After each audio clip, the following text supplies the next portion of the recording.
Assalamualaikum warahmatullahi wabarakatuh, dan selamat datang di Zona Horor. Di episode kali ini saya akan melanjutkan cerita yang kemarin sempat tertunda. Jadi, buat teman-teman yang mungkin belum nonton part satunya, disarankan buat nonton dulu agar teman-teman memahami cerita yang saya ceritakan.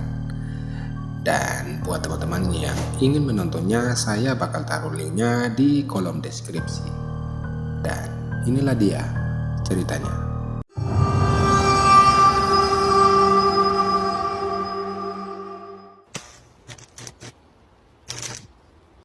Dari situ saya langsung lari masuk di dalam rumah. Tapi malam itu saya nggak berani buat ceritain apa yang sebenarnya saya lihat kepada mereka. Dan begitu kami semuanya selesai makan, saya melihat ibu mulai membersihkan tempat yang barusan kami pakai buat makan. Karena kebetulan kami makannya itu melantai dan nantinya kami tidur melantai di tempat tersebut. Malam itu kami semua tertidur di salah satu ruangan yang beralaskan papan seadanya. Karena rumah mereka itu seperti rumah lantai gitu, namun rumah yang kayak biasa. Kalian pasti sudah pernah lihat rumah-rumah pondok yang ada di kebun. Nah, contohnya rumah mereka itu seperti itu, teman-teman. Sekitar jam 12 malam saya masih juga belum bisa tertidur, sembari membayangkan apa yang barusan saya lihat. Ditambah malam itu suara-suara aneh yang terdengar dari luar rumah tersebut, yang menambah ketakutan tersendiri bagiku. Sampai di jam 2 pagi saya mulai ngerasa ngantuk. Dan tiba-tiba mata saya pun redup perlahan-lahan. Dan saya melihat sosok makhluk tanpa badan berada tepat di atas kepalaku. Mau teriak aja nggak bisa malam itu. Gerak aja susah. Saya seperti ketendisan kayu besar yang menghantam badanku, yang membatasi semua pergerakanku di malam itu. Takut, gelisah, semua sudah bercampur aduk.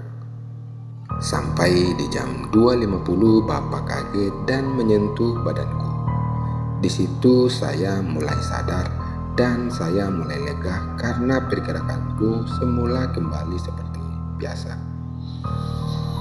Dan saya agak lega merasakan beban yang barusan menimpa badanku seperti kayu besar itu hilang seketika. Dan sosok yang tersebut pun yang saya lihat barusan ikut menghilang dari hadapanku. Bapak bangun dan bertanya, "Kamu nggak apa-apa?" Dengan nada yang agak gesa-gesa, saya bilang, "Iya Pak, saya nggak apa-apa Pak." Tapi yang Bapak nggak tahu adalah apa yang saya alami barusan membuat saya semakin takut dan rasanya jantung saya mau copot. Akhirnya di malam itu Bapak pun tertidur kembali sembari membelakangiku. Dan saya pun ikut berusaha untuk tidur di malam itu dan memutuskan buat tengkurap. Karena takutnya saya melihat hal yang sama jikalau saya terlantang.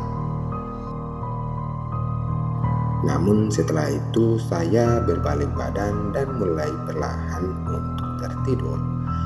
Terlihat di sela-sela papan rumah itu saya melihat sosok yang sama di bawah dan ngadap tepat ke arahku.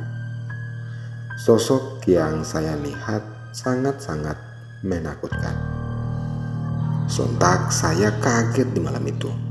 Saya langsung bangunin Bapak buat minjam sarungnya, buat nutupin mata saya setidaknya tidak melihat hal-hal aneh di malam itu lagi. Dan benar aja saya malam itu tidak melihat hal aneh-aneh lagi di malam itu. Sampai keesokan harinya saya baru berani buat cerita ke bapaknya.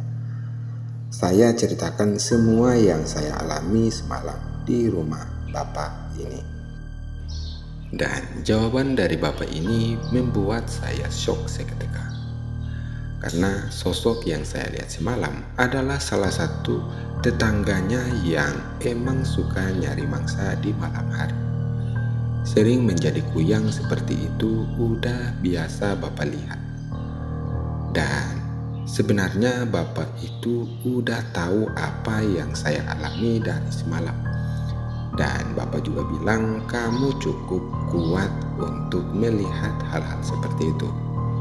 Padahal yang Bapak nggak tahu adalah saya ketakutan setengah mati.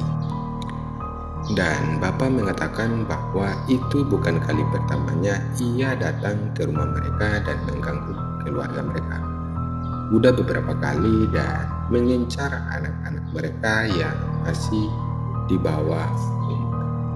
Namun hal itu nggak pernah terjadi karena si bapak ini cukup kuat untuk menangkal hal-hal tersebut. Merinding saya dengar cerita ini. Dan seperti janji bapak sebelumnya, saya diantarkan di kampung pada jam 8 pagi.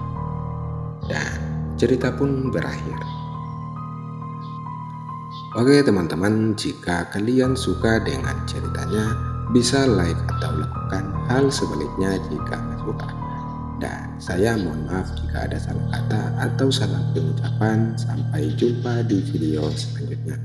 Assalamualaikum warahmatullahi wabarakatuh.